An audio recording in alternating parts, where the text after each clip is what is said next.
Hello students, आज हम एक नया चैप्टर स्टार्ट करते हैं, हाइड्रोकार्बन्स।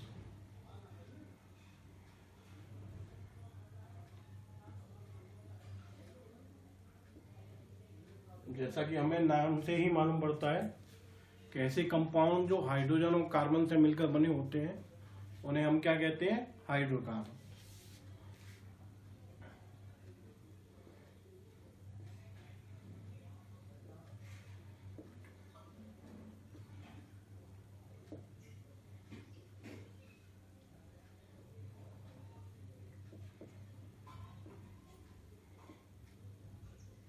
एग्जाम्पल्स हैं इनके CH4,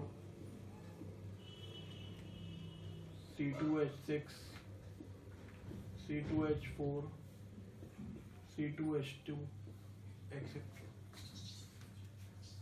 हाइड्रोकार्बन्स जो है टू टाइप के होते हैं। एक होते हैं सैचुरेटेड हाइड्रोकार्बन्स।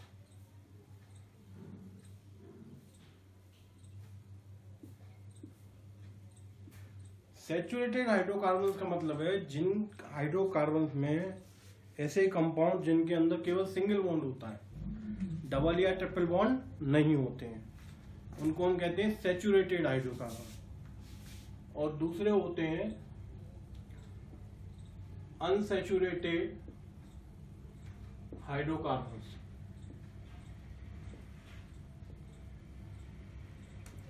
अनसैचुरेटेड हाइड्रोकार्बन वो हाइड्रोकार्बन होते हैं जिनमें कार्बन और कार्बन के बीच में डबल बॉन्ड या ट्रिपल बॉन्ड पाए जाते हैं। सबसे पहले हम पढ़ेंगे सैचुरेटेड हाइड्रोकार्बन्स। सैचुरेटेड हाइड्रोकार्बन्स क्या होते हैं,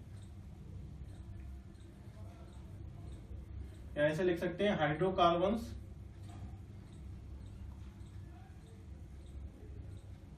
हैविंग single bond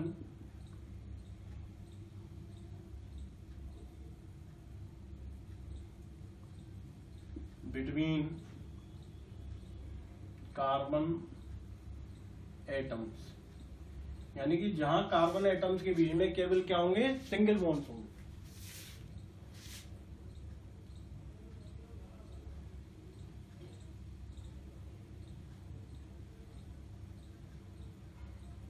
ये इनके कुछ एग्जाम्पल्स हैं।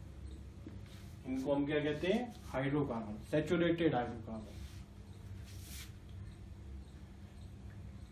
इनके जनरल फॉर्मूला होता है CnH2n+2। यहाँ N जो है नंबर ऑफ कार्बन एटम है।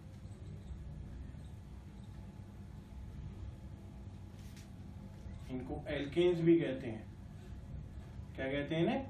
एल्केन्स। क्या कहते हैं इन्हें? एल्केन्स।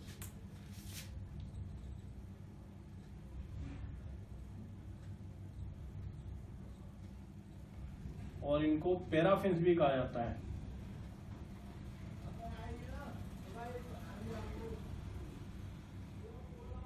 ड्यू टू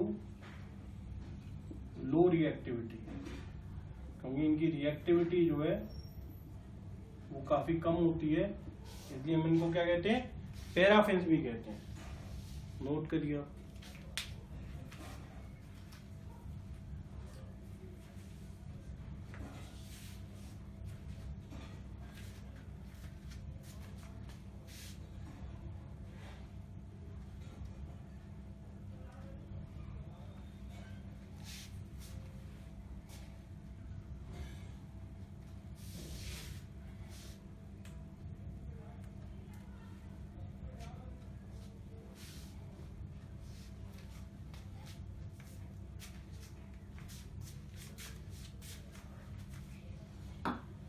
इसके बाद आते हैं अनसैचुरेटेड हाइड्रोकार्बन्स।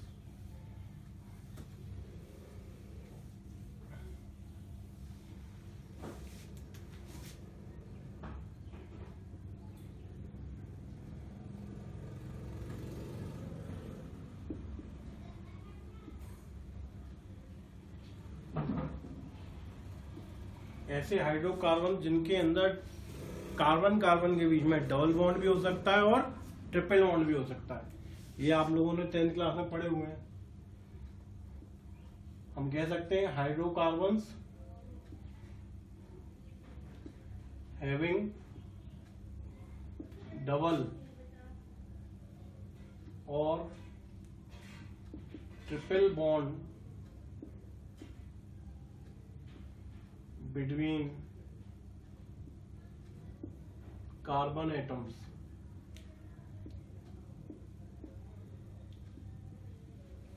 ठीक है ना। डबल बॉन्ड भी हो सकते हैं और ट्रिपल बॉन्ड भी हो सकते हैं।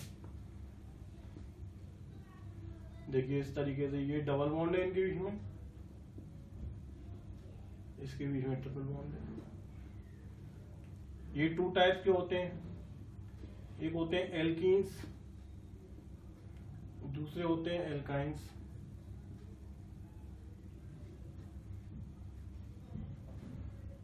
इसमें डबल बॉन्ड होता है और इनमें कैसे बॉन्ड होते हैं, ट्रिपल बॉन्ड।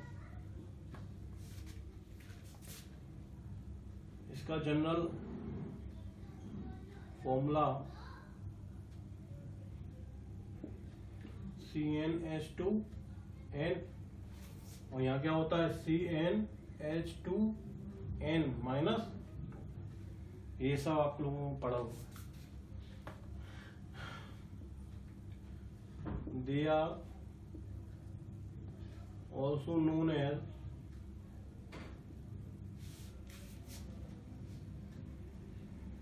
olefins। इनको हम ओलिफिन्स भी कहते हैं क्योंकि इनकी रिएक्टिविटी जो है काफी ज्यादा होती है, इसलिए हमने क्या कहते हैं, ओलिफिन। नोट कर लीजिए।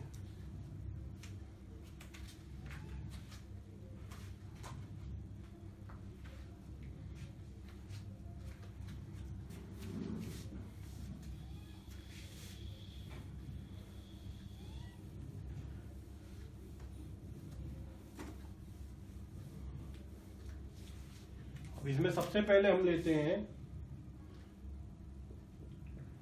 सैचुरेटेड हाइड्रोकार्बन्स को।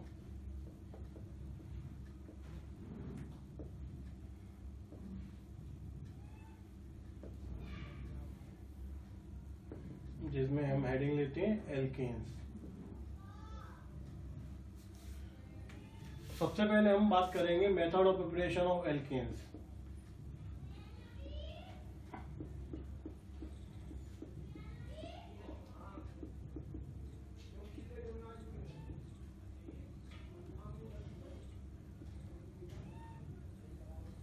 किस तरीके से एल्केन्स को बनाया जा सकता है, किस तरीके से हम एल्केन्स बनाएंगे, उनके मेथड ऑफ प्रिपरेशन। तो इसमें सबसे पहला आता है वुड्स रिएक्शन।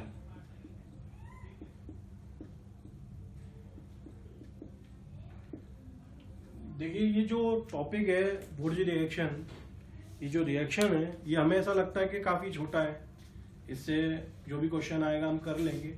लेकिन मैं आपको बता दूं, कोई भी एग्जाम हो, चाहे आईआईटी का हो या नीट का हो या आपका बोर्ड का एग्जाम हो, इससे रिलेटेड क्वेश्चन हर एग्जाम में आएगा, वुड्स रिएक्शन रिलेटेड। इसके अलावा हमारे 12th क्लास में कन्वर्जन्स आते हैं, उन कन्वर्जन्स में भी ये रिएक्शन जो है हेल्प करती है। अब देखिएगा इसमें क्या करते हैं, ये जो है हमारे पास एल्काइल हैलाइड है, ये जो R जो है उसको एल्काइल ग्रुप कहते हैं, डिनोट करते हैं जैसे CH3, C2H5, ये सब क्या है, एल्काइल ग्रुप्स। X जो है वो डिनोट करता है हेलोजेंस को,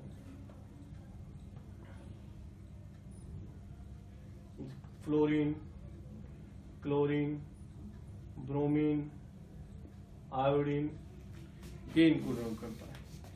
तो इसको हम क्या कह रहे हैं, एल्काइल हैलाइड, या इसको हेलो एल्केन भी कहते हैं। ये आगे भी 12th क्लास में भी रिएक्शन आएगा।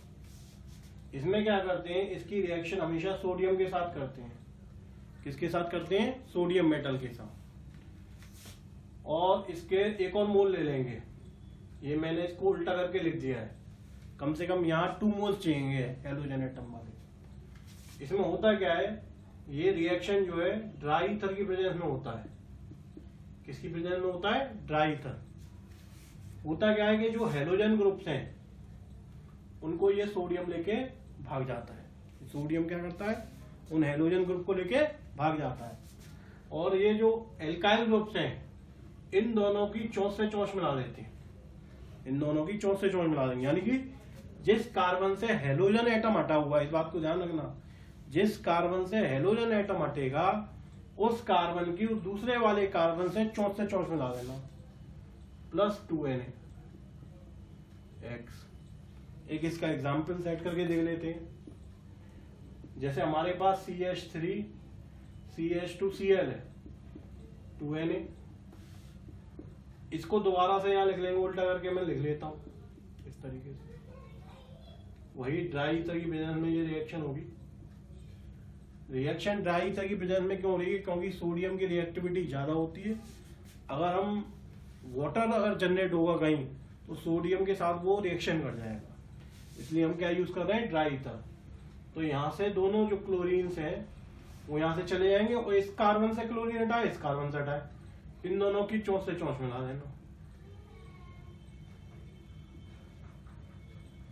Plus 2NaCl। कंप्लीट हो गई रिएक्शन। इसको इस तरीके से किया जा सकता है। क्लियर है? किसी को कुछ पूछना हो तो आप कमेंट सेक्शन में लिख सकते हैं।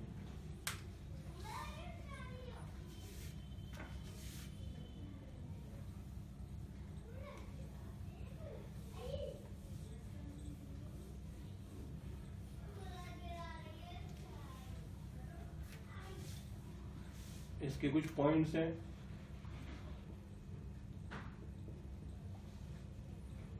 Tertiary alkyl halide can not give this reaction. जितने भी टर्शरी एल्काइल हैलाइड्स हैं वो ये रिएक्शन नहीं देंगे। यानी जो टर्शरी कार्बन से अटैच एल्काइल है, alkyl fluoride can not give this reaction. जितने भी एल्काइल फ्लोराइड्स हैं वो भी ये रिएक्शन नहीं देते। Methane can not be prepared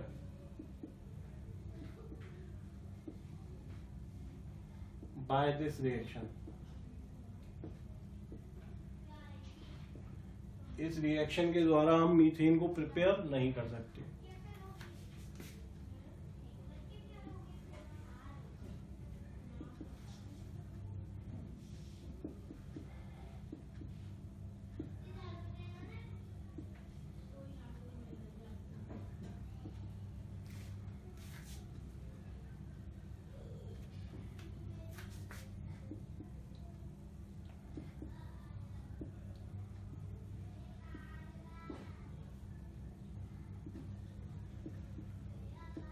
अगर हम दो अलग अलग तरीके के एल्काइल ग्रुप लेंगे, एल्काइल हैलाइड ग्रुप लेंगे, तो हमें 3 प्रकार के एल्केन्स मिलते हैं। देखिए जैसे हमारे पास CH3Cl है प्लस 2Na Cl और ये CH3 यहाँ रख गया। इसके अलावा हमारे पास ये वाला है। यहाँ तो ये जो मिथाइल क्लोराइड है, यहाँ क्या है? Ethyl chloride. यानी दोनों ग्रुप जो है डिफरेंट है। इस कंडीशन में होगा क्या? एक तो ये दोनों ग्रुप आपस में जुड़कर एक 3 कार्बन वाला एल्केन फॉर्म कर लेंगे। क्लियर है? इसके अलावा जो हमारे पास कंपाउंड होता है उसमें ऐसा नहीं है कि एक मॉलिक्यूल ही होगा, उसमें नंबर ऑफ मॉलिक्यूल्स होते हैं। तो कुछ ऐसे मॉलिक्यूल जो CH3Cl वाले हैं वो भी आपस में रिएक्ट कर जाएंगे। जब यही मॉलिक्यूल इसी से रिएक्ट करेगा तो क्या बनता है? CH3 single bond CH3। और उसमें ये भी होंगे एक तरीके के, तो वो भी आपस में रिएक्ट कर सकते हैं। यानी ये इसी के साथ रिएक्ट कर जाता है तो क्या बनता है? 4 कार्बन वाला। तो यहाँ 3 टाइप्स के एल्केन्स फॉर्म हो जाते हैं। नोट कर लीजिए आप, क्लियर है।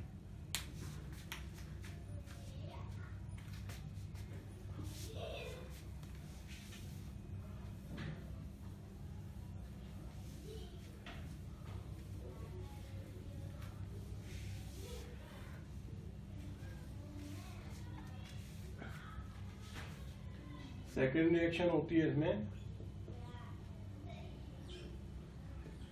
Frankland reaction. फ्रैंकलैंड रिएक्शन और वुड रिएक्शन में ज्यादा अंतर नहीं है। वहां हम सोडियम का यूज करते हैं, यहाँ हम जिंक का यूज करते हैं। सोडियम की जगह किसका यूज कर रहे हैं यहाँ पे? जिंक का। और ड्राई ईथर की जगह हम एल्कोहल का यूज करेंगे।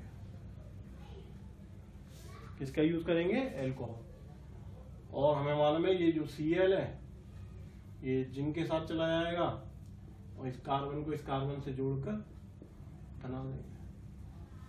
तो इसका प्रोसेस जो है वुड रिएक्शन के इक्विवेलेंट है। थर्ड आता है कोरे हाउस सिंथेसिस।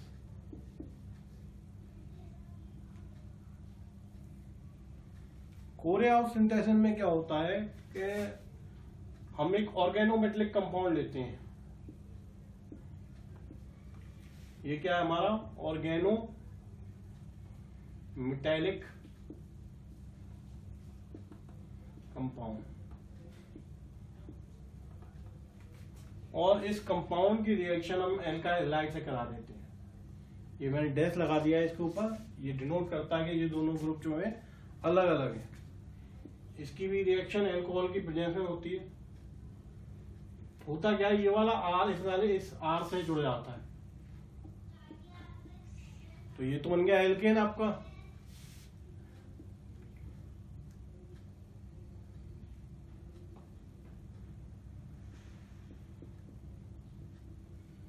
और ये CuR plus Li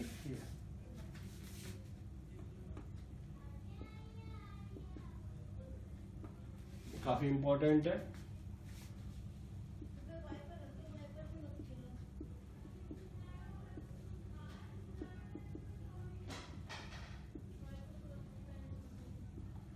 decarboxylation reaction. Decarboxylation reaction में क्या होता है,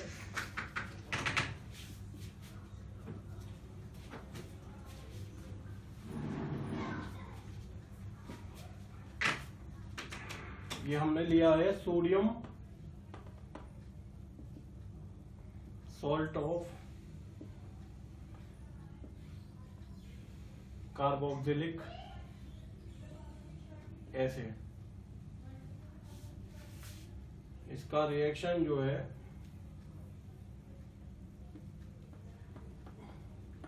हम कराते हैं सोडा लाइम NaOH CO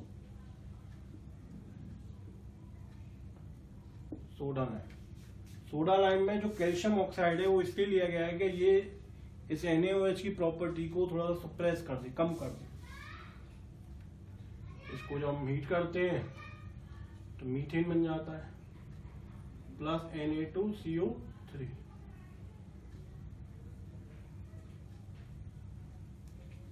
तो यहां देखिए, यहां 2 कार्बन है और यहां कितना रह गया 1। तो यहां जो है कार्बन की चेन को अगर कम करने के लिए इस रिएक्शन का यूज होता है। जब भी हमें कार्बन की चेन कम करनी होगी तब हम इस रिएक्शन का यूज करते हैं।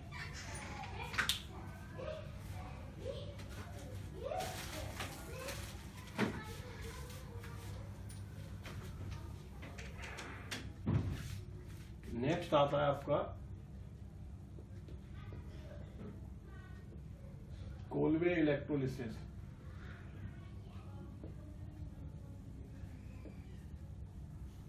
इसका मैं एक सिंपल सा तरीका बता देता हूं। ये जो sodium salt of carboxylic acid है, इसके 2 मोल्स लेना और इसकी वाटर के साथ रिएक्शन कराना और इसका इलेक्ट्रोलिसिस होगा। यानी कि इलेक्ट्रिसिटी देके इसको तोड़ना। इलेक्ट्रो मतलब इलेक्ट्रिसिटी, लिसिस मतलब टूटना। तो इसमें इस तरीके से आप मार्किंग कर लीजिएगा। तो यहाँ जो कार्बन बच जाते हैं, जिन कार्बन से COOH जुड़ा है, उनके बीच में एक बॉन्ड जनरेट करेगा प्लस। ये COO है तो हम इसको CO2 कह सकते हैं प्लस। इसके अलावा ये NaOH जो है वाटर के OH से रिएक्शन करके NaOH बना देता है प्लस। इसके अलावा क्या रह जाता है H2। ये दोनों कंपाउंड जो है वो एनोड पर बनते हैं। किस पर बनते हैं? एनोड। और ये जो हाइड्रोजन है ये क्या बनता है? कैथोड पर। और सॉल्यूशन के अंदर कैसा होता है? NaOH होता है।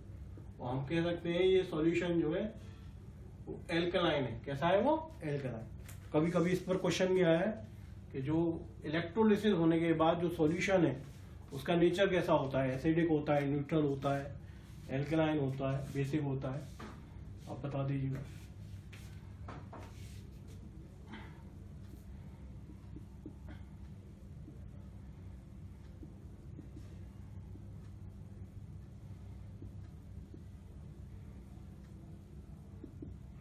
नेक्स्ट आता है from Grignard reagent.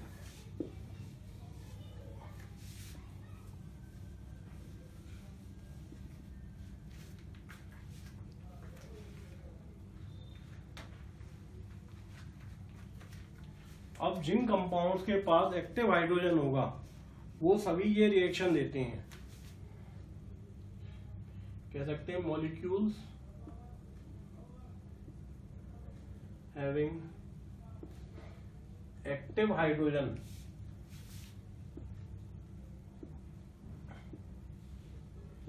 Give this reaction.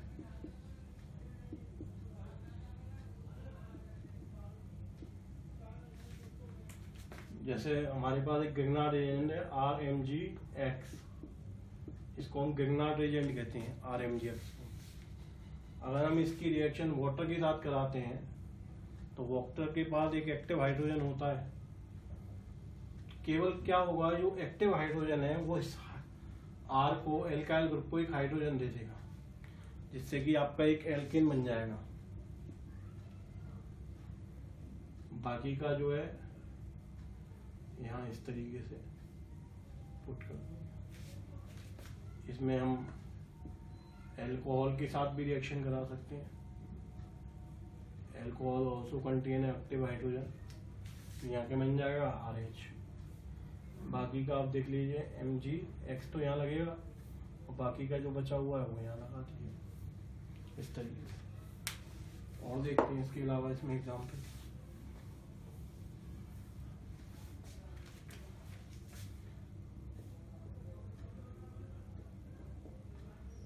NH3 के साथ रिएक्शन कर सकते हैं तो RH बन जाएगा, वही MgX या NH2।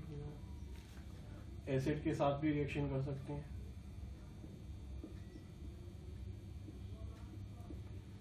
इसमें भी एक एक्टिव हाइड्रोजन होता है।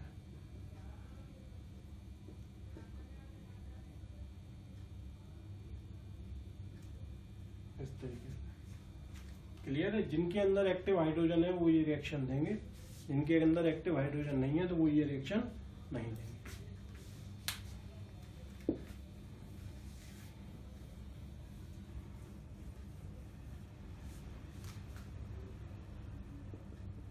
नेक्स्ट है रिडक्शन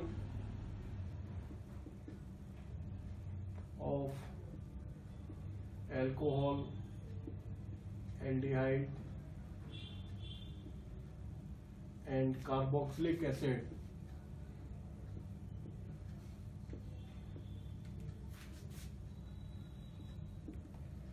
in presence of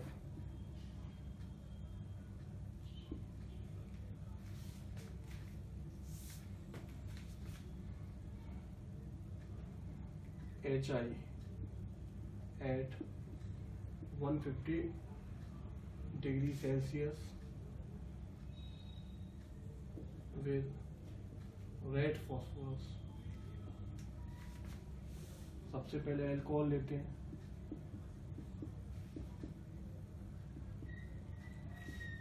ये HI के साथ रिएक्शन करेंगे in the presence of red phosphorus 150 degree Celsius.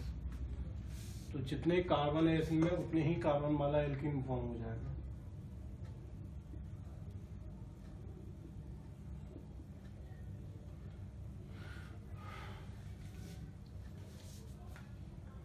दूसरा, ये एल्डिहाइड के साथ भी इस तरीके से रिएक्शन कर सकता है।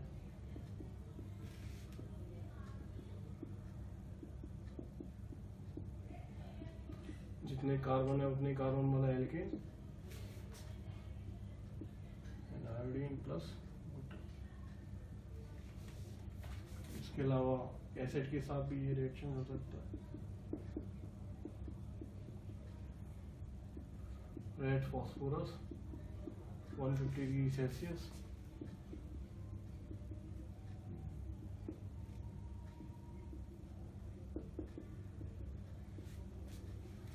इस तरीके से नोट कर लीजिए।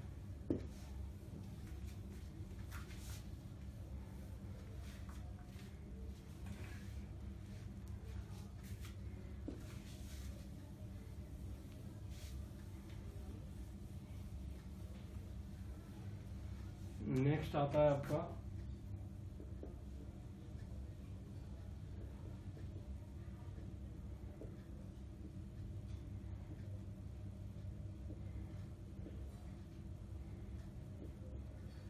सेवेटियर सेंडनेस रिएक्शन। आप इसको एडिशन रिएक्शन भी कहते थे। इसमें हम क्या करते हैं, एल्कीन की हाइड्रोजन के साथ रिएक्शन कराते हैं in the presence of nickel 250 degree Celsius. तो ये एल्कीन में कन्वर्ट हो जाता है।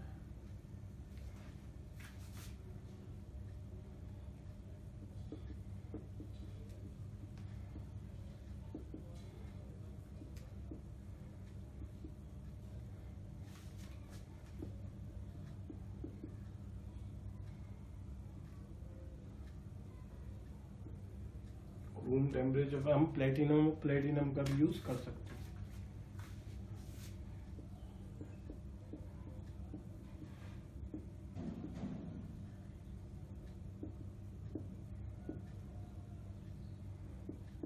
नेक्स्ट आता है आपका क्लेमेंशन रिडक्शन।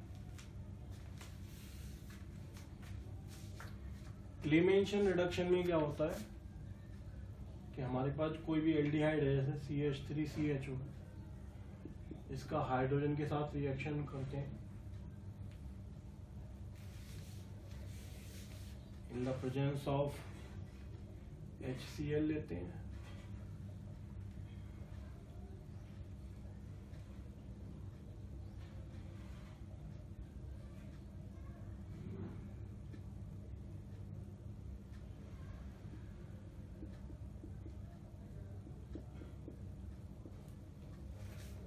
क्लोराइड लेते हैं, HCl लेते हैं,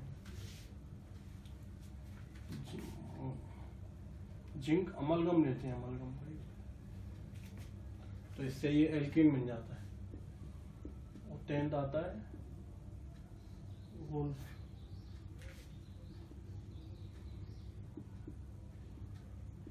कृष्णा रिडक्शन। इसमें सबसे पहले जो एल्डिहाइड है उसका हाइड्रोजन के साथ रिएक्शन करते हैं। किसके साथ रिएक्शन करते हैं? हाइड्रोजन। ये इसको हाइड्रोजन में कन्वर्ट कर देता है।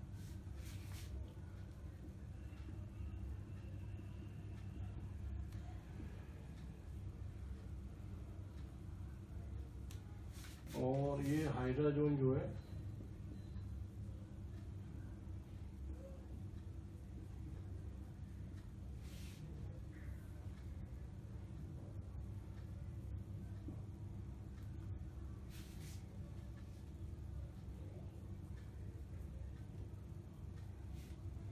एल्कीन में कन्वर्ट हो जाता है।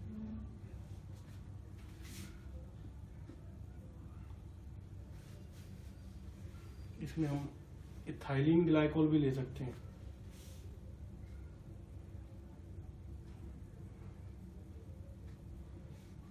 नोट कर लीजिए। ये आपके मेथड ऑफ प्रिपरेशन हो जाते हैं एल्केन्स की। इसके बाद आएंगे आपकी प्रॉपर्टीज।